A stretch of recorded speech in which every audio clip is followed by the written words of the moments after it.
हलबी जमातीच्या समस्यांचे निराकरण करण्यासाठी राज्य सरकारने केंद्र सरकारकडे घटना दुरुस्तीची शिफारस करावी अशी मागणी आमदार प्रवीण दटके यांनी विधानसभेत केली। या संदर्भात पुण्याच्या आदिवासी संशोधन व प्रशिक्षण संस्थेमध्ये संबंधित फाईल पाठवण्यात आली होती।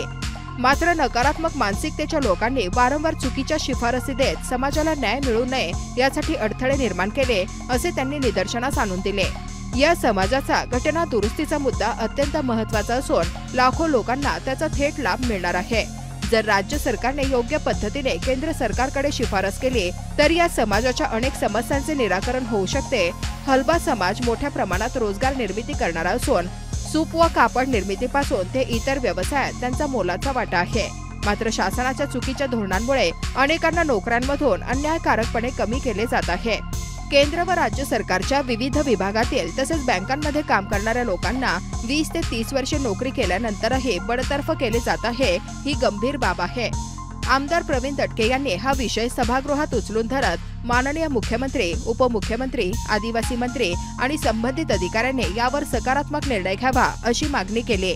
त्यांनी रात्री 11 वाजेपर्यंत सभागृहात उपस्थित राहून हलबा समाजाच्या न्यायासाठी आवाज उठवला आणि केंद्र सरकारला घटना दुरुस्तीची शिफारस करण्याचे आवाहन केले। मोठ्या प्रमाणात हलबा गोष्टी समाजाचा विषय, या हलबा गोष्टी समाजात हलबी जमातीच्या समस्या सोडवण्याकरता केंद्र सरकारला घटना दुरुस्तीची शिफारस करण्याची गरज आहे। ती राज्य सरकारने करायची। ही अनुसूचित जमातीचा हा विषय आहे।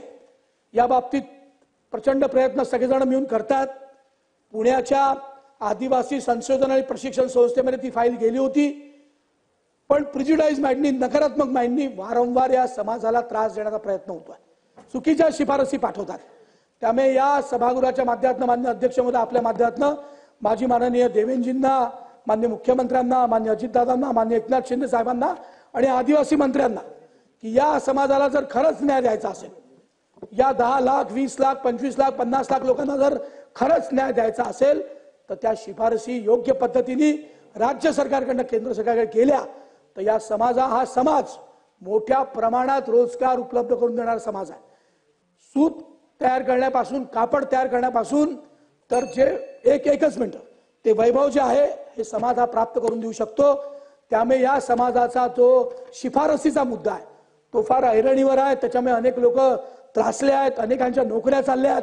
मग केंद्र सरकारच्या विभागातले लोक असतील, राज्य सरकारच्या विभागातले लोक असतील, बँकांमधले असतील, 40, 20, 30 वर्ष नोकरी केल्यावर बडतर्फीचा त्यांच्यावर अत्याचार, अन्याय होतोय। त्यामुळे अन्यायापासून त्यांना दूर ठेवायचं असेल तर या शिफारसी योग्य पद्धतीने केल्या पाहिजे अशी माझी आपल्याला विनंती आहे।